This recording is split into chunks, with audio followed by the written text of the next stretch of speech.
Cuando se inició la revolución industrial, las máquinas empezaron a producir cosas, montones de cosas. Pero había un problema. Llevar esas cosas al mercado resultaba bastante difícil. En 1750 se tardaba 16 días en recorrer los 640 kilómetros que hay entre Edimburgo y Londres. Es más de lo que se tardó en llegar a la Luna y volver en 1970. Las cosas tenían que cambiar. Y vaya si cambiaron, de la manera más espectacular. Pero, ¿qué ocurrió durante la Revolución Industrial que le dio a Inglaterra un sistema de transporte que era la envidia del mundo?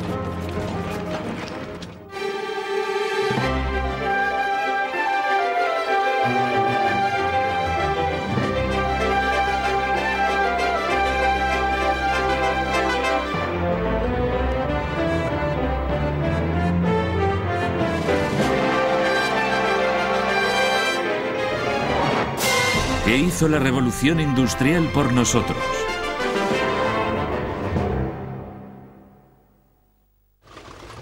En marcha. A mediados del siglo XVIII, la única forma de moverse por Inglaterra era en coche de caballos, pero no era tan divertido como puede parecer. Nos podríamos referir a los pasajeros de entonces como los mártires de la carretera. Había baches tan grandes como para ahogarse dentro. Los salteadores de caminos eran una amenaza constante y los carruajes maltrataban duramente los huesos de los pasajeros, que se ponían enfermos mientras vibraban a lo largo del camino. Ir en carruaje y viajar era horroroso. No había lo que entendemos por amortiguadores y el coche solo se sostenía con correas de cuero que colgaban de 4 postes, uno en cada esquina. Y aquí tengo un poste, si quieres sujetarlo, y esto hubiera ido fijado al chasis, básicamente. Sí. Y a la correa de cuero que va atada a la carrocería. Esta es la carrocería del coche, donde se sentarían los pasajeros. Así que no tenían lo que hoy entendemos por amortiguadores. Se balanceaba una barbaridad y realmente todos acababan bastante mareados.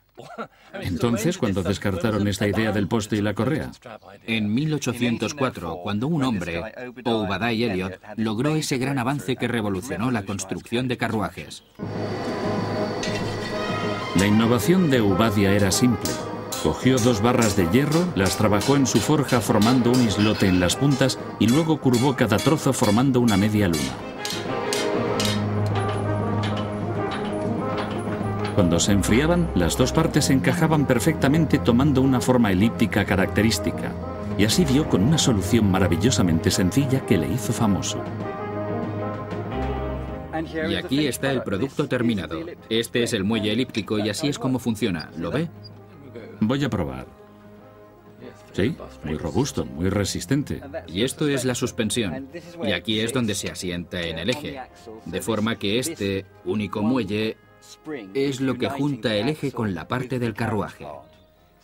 Así toda la carrocería, con conductor y ocupantes, se benefician de la suspensión. Se ve realmente que ha sido un pionero de todos los principios de suspensión modernos, ¿verdad? Este carruaje es como un coche moderno sin motor. Totalmente. Y estos muelles todavía se fabrican hoy para vehículos de transporte moderno.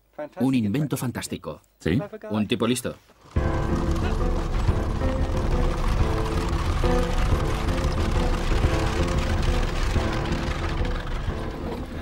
Esta tecnología implicaba que los coches podían ser más ligeros, más fuertes y más rápidos. Este modelo en particular podía alcanzar la absurda velocidad de 32 kilómetros por hora. Por fin era posible conseguir un poco de comodidad y de velocidad. Los muelles elípticos de Elliot doblaron el número de pasajeros que podía viajar en un solo vehículo. Incluso la oficina de correos estatal los adoptó en sus nuevos coches para el reparto del correo. Pero, a pesar de este gran avance, nadie llegaba rápido a ninguna parte. Las carreteras de Inglaterra eran absolutamente espantosas, pero había un hombre que estaba decidido a hacer algo al respecto. John Macadam conocía especialmente bien los problemas de las carreteras británicas. Había recorrido más de 480.000 kilómetros en 15 años, así que conocía lo malo de ellas. La mayoría de las carreteras eran administradas por asociaciones incompetentes o corruptas. En realidad, solo les interesaba ganar dinero con los peajes. Por consiguiente, no había ningún sistema para construir o mantener carreteras. Él aseguraba que el suelo raso que formaba el firme de cualquier carretera tenía fuerza suficiente para soportar el peso del tráfico. El problema venía cuando la carretera, este suelo, se mojaba y quedaba encharcado.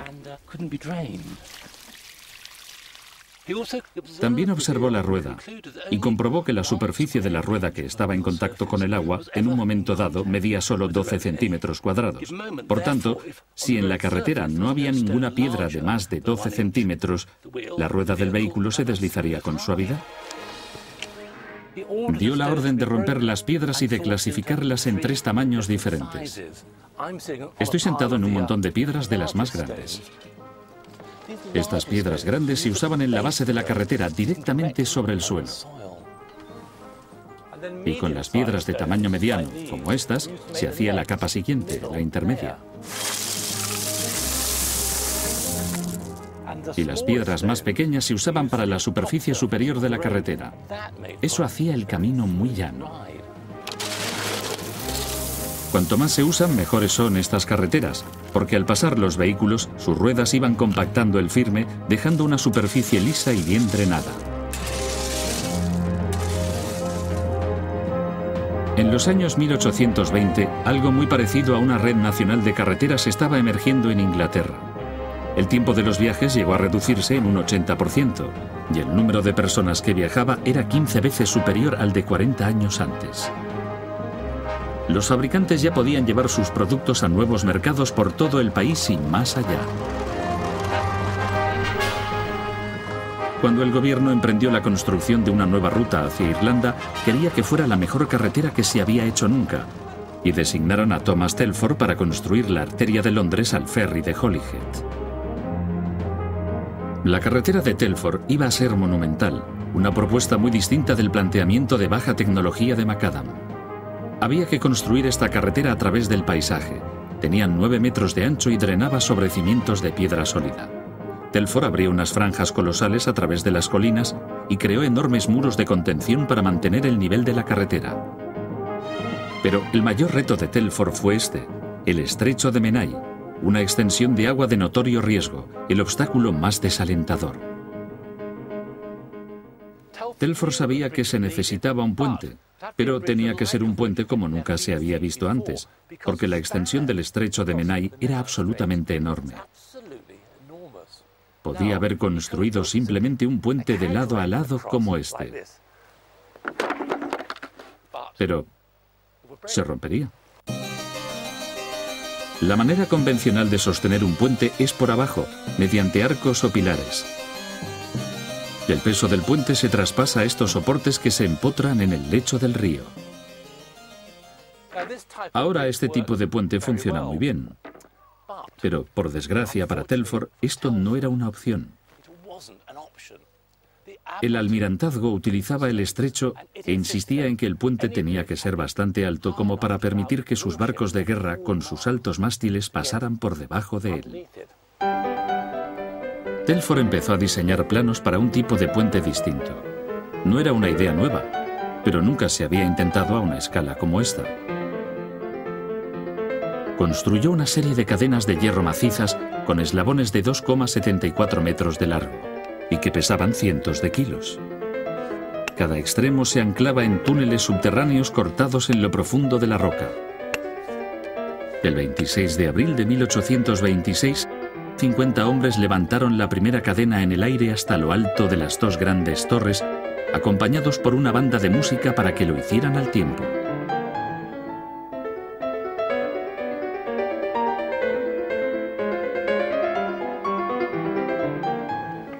Con las cadenas colocadas, el camino a seguir era claro: poner una calzada en suspensión. 5.000 personas vinieron a presenciar la apertura del icono del mundo moderno de Telford. Un puente colgante. Gracias a Telford, el gobierno tuvo su carretera a Holyhead. El almirantazgo tuvo una salida para sus barcos y el estrecho de Menai tuvo el puente más ambicioso que el mundo había visto nunca. La ruta a Holyhead de Telford representaba el cénit de la construcción de carreteras en la época. Pero conforme la revolución industrial ganaba ímpetu, las carreteras iban cada vez más llenas.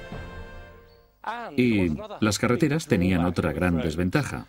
Usarlas era caro. Los caballos solo acarreaban cosas a poca distancia y no podían con cosas pesadas. Y luego había que darles de comer y alojarlos, igual que a sus cocheros. Y había que pagar peajes. Esto significaba que transportar carbón por carretera a solo 16 kilómetros doblaba su precio. El tercer duque de Bridgewater, uno de los hombres más ricos de Inglaterra, se resentía de ello. Había heredado una mina de carbón cuyos remanentes están aquí en Worsley, cerca de Manchester.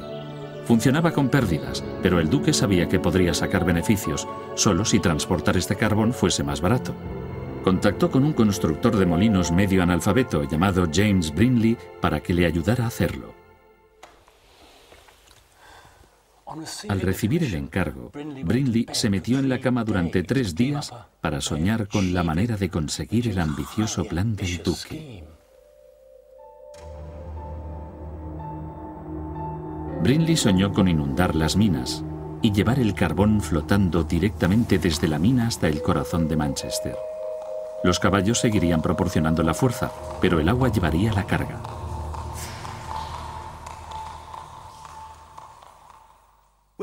Cuando Brindley se despertó, tenía todo el esquema planificado en la cabeza. Resulta increíble, pero el duque aceptó el diseño a pesar de tener un origen tan poco convencional. Entregó su fortuna al proyecto y empezó la obra. En julio de 1761, una extensión de agua perfectamente horizontal llegaba a Castlefield, en Manchester. Era el primer canal importante de la revolución industrial. De golpe, el precio del carbón en la ciudad se redujo a la mitad, de 7 peniques por 100 de peso a solo 3,5. Y el rico duque se hizo mucho más rico.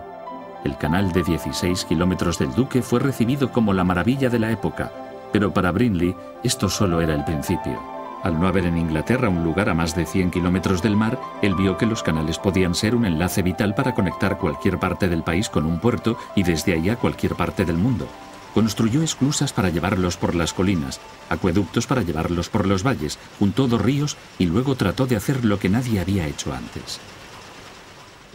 Este lugar es muy ordinario, un lugar poco adecuado quizá para un acto dramático. Pero construir túneles como este, bueno, fue de las cosas más dramáticas. Resulta increíble, pero antes de Brindley, nadie había intentado construir túneles masivos como este para el transporte. Se consideraba un acto de gran insensatez siquiera intentarlo, incluso un acto contra la naturaleza, contra la voluntad de Dios.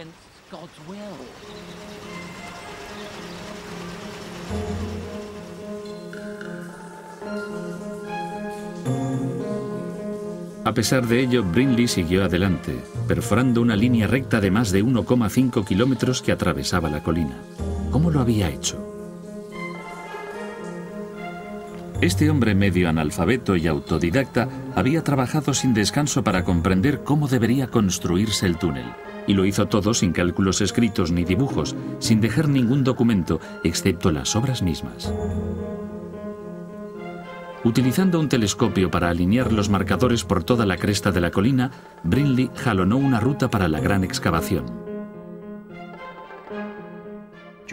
Durante la construcción del túnel, los obreros bajaban por aquí, llegaban a este nivel y luego tenían que trabajar hacia este lado y hacia este horizontalmente cavando el túnel, conectando con otras grietas a izquierda y derecha también excavadas desde arriba. Fue asombroso. Uno siente con fuerza lo que debió de ser crear esto, este túnel.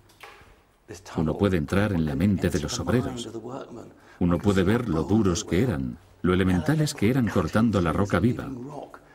Muy valientes.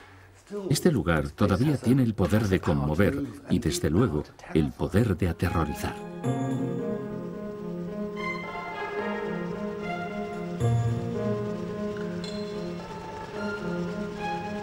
En menos de 12 años, Brindley había iniciado un sistema de transporte totalmente nuevo para el país. ¿Y su recompensa? Una muerte prematura por agotamiento y exceso de trabajo.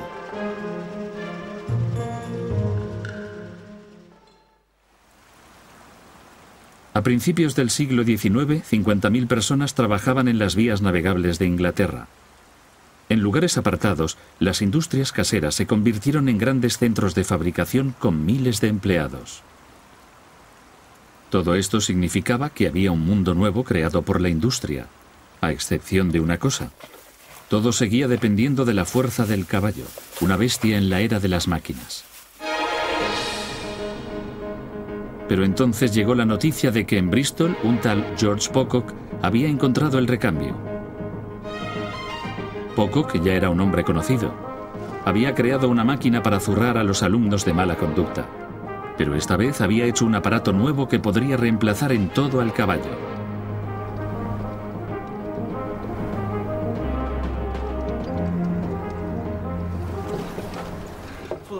Por primera vez en 200 años hemos recreado su invento, el charvolán o carro volante, atando una cometa al carruaje. Dejaba que el viento hiciera el trabajo y era famoso por aterrorizar en los pueblos donde llegaba precipitadamente con su extraño aparato. En realidad nunca llegó a cuajar, pero hizo pensar a la gente en la posibilidad de otras fuentes de energía aparte del humilde caballo.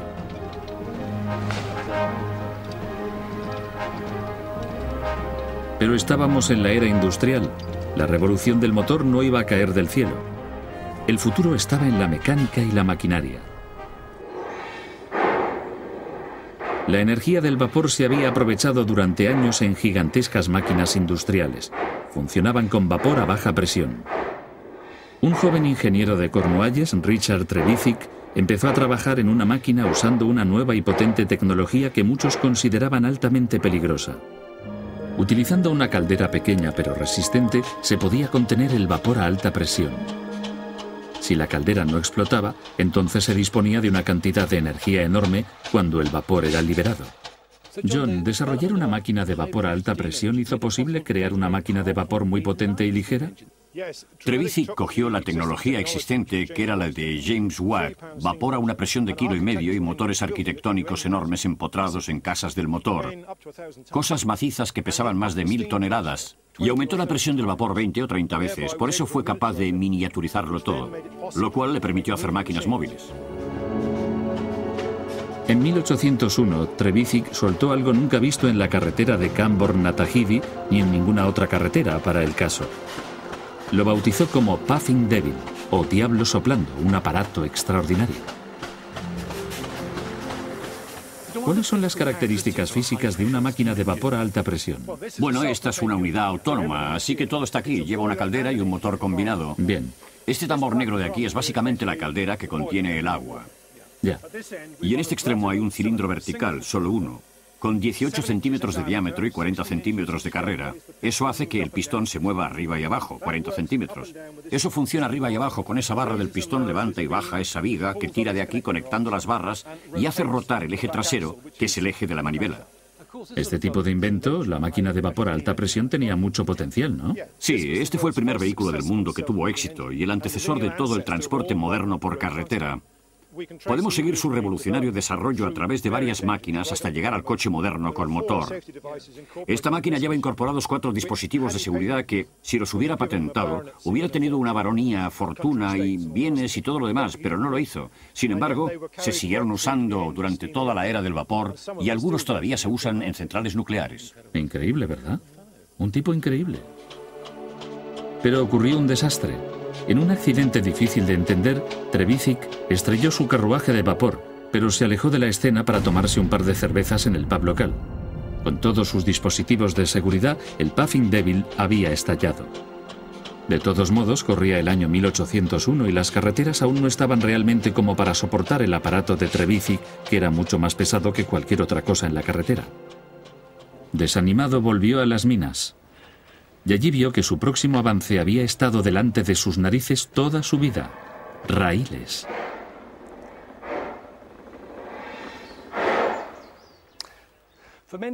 Durante muchos años, estas pistas maltratadas, conocidas como vías, llevaban al caballo atado a carros como este, llenos de carbón desde la mina hasta las barcazas del canal. Al observar este procedimiento, Trevithick se hizo una pregunta muy simple. ¿Se podría adaptar su máquina para reemplazar al caballo y arrastrar los carros por la vía?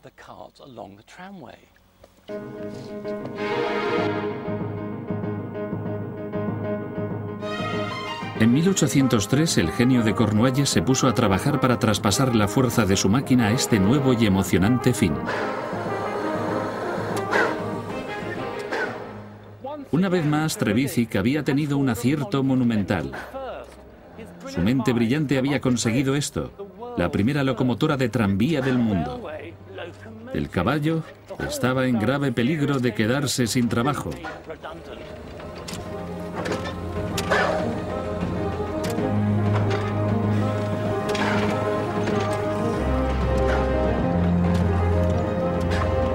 Trevithick es el padre del ferrocarril, pero es un héroe olvidado. Fue brillante, independiente y trabajó con la tecnología más avanzada existente. Pero por desgracia, su genialidad por la ingeniería era directamente proporcional a su total ineptitud para los negocios. Aunque la locomotora de tren fue el invento más notable de la época, Trevithick murió sin un céntimo. Escribió: por mucho que puedan afectarme las circunstancias pecuniarias, el gran honor de ser un sujeto útil nunca me podrá ser arrebatado, lo cual para mí excede en mucho a la riqueza. Pero Trevithick había sembrado una semilla, y en los años venideros un puñado de ingenieros de minas del nordeste la cultivaron. Uno de los que habían visto una versión de la máquina de Trevithick era un tal George Stephenson. El astuto Stephenson no tenía intención de morir sin un céntimo como Trevithick. Estaba convencido de que él y su hijo Robert podían unirse a la vanguardia de la revolución industrial y ganar una fortuna con sus máquinas de vapor. En 1829 ellos habían construido la primera máquina que podía transportar a una persona más rápido que un caballo al galope. Ahora está en el Museo Nacional del Ferrocarril en York. La genialidad de Robert Stephenson fue combinar toda la tecnología disponible en una máquina y luego mejorar radicalmente esta tecnología. Uno de los secretos de su éxito fue colocar estos pistones y cilindros en un ángulo de 45 grados. Otras máquinas los tenían a 90 grados, bombeando hacia abajo, lo que hacía que la máquina se tambaleara. Esta es una manera muchísimo más eficiente de dirigir las ruedas. El gran secreto de la Rocket, cohete, está dentro de este horno. Aquí dentro hay 25 tubos de metal que ocupan todo el largo de la caldera, cada tubo con un diámetro de 7,5 centímetros. Las otras máquinas tenían un solo tubo muy grande. Tener 25 tubos significa que esta máquina tenía una superficie para calentar el agua en la caldera 5 veces mayor que las otras. Esto significaba que la Rocket podía tener una cantidad enorme de vapor muy rápido. Y si esto no fuera suficiente, hacía un uso creativo del vapor gastado. Lo lleva a lo largo de este conducto de cobre, aquí, a la base del embudo. Sube hasta allí, crea un vacío aquí abajo, y eso a su vez extrae el oxígeno. Y ese oxígeno vuelve desde la parte trasera, a través del carbón del horno, es increíble, creando un intenso calor aquí dentro. Y, sorprendentemente, cuanta más presión recibía esta locomotora, mejor funcionaba.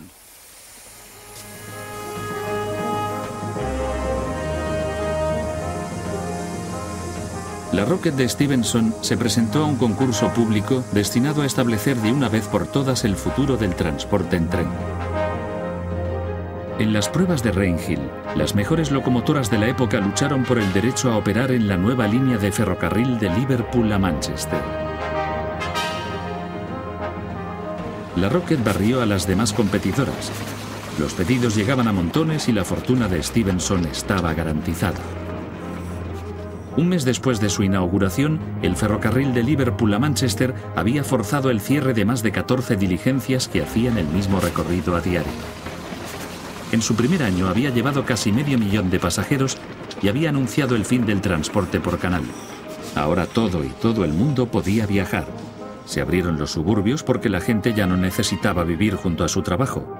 Comían diferente ya que los productos frescos de todo el país llegaban rápidamente a sus puertas. La Rocket y los trenes lo cambiaron todo.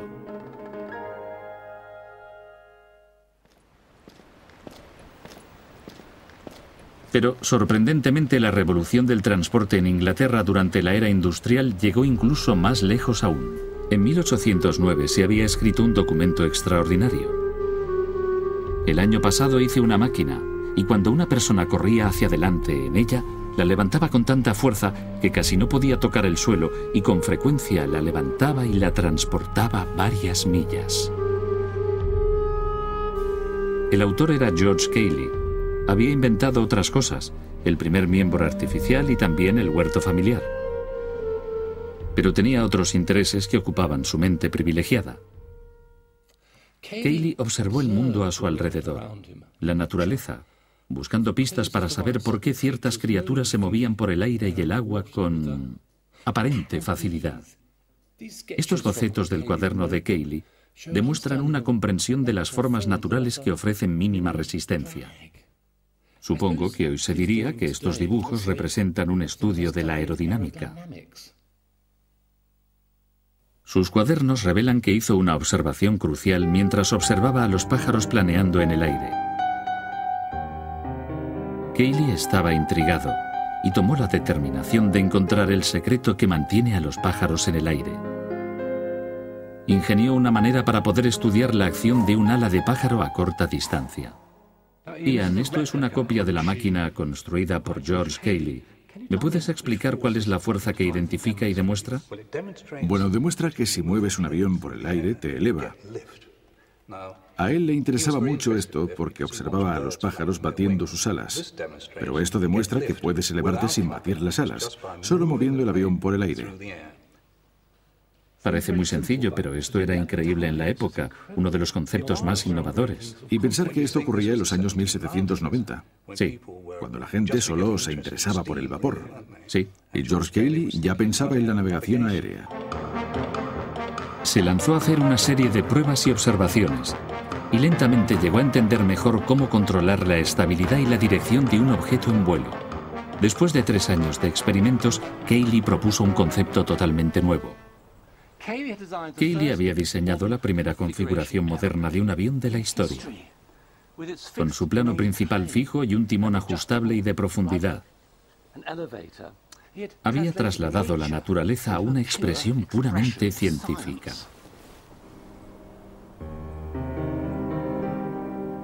Pero eso no hacía más que alentar a Cayley a perseguir su ambición. Quería construir una máquina que pudiera transportar a una persona. Y 33 años más tarde, mandó a su cochero hacia el cielo en la primera máquina que tuvo éxito al transportar un hombre. Aquí se ha recreado para la televisión. Y Cayley no dudaba de las implicaciones de su invento. Escribió: «Cuando podamos meter la fuerza de 100 caballos dentro de una jarra de cerveza, podremos transportarnos a nosotros y a nuestra familia de forma más segura por el aire que por ningún otro medio». Durante la Revolución Industrial, el mundo empezó a encoger. Gente cuyo horizonte no se extendía más allá de unas pocas millas, ahora podían transportarse a sí mismos y a sus bienes por todo el país y también por el mundo. Inglaterra estaba en movimiento, y en ese momento de gloria, era el eje de la locomoción alrededor del cual el mundo giraba.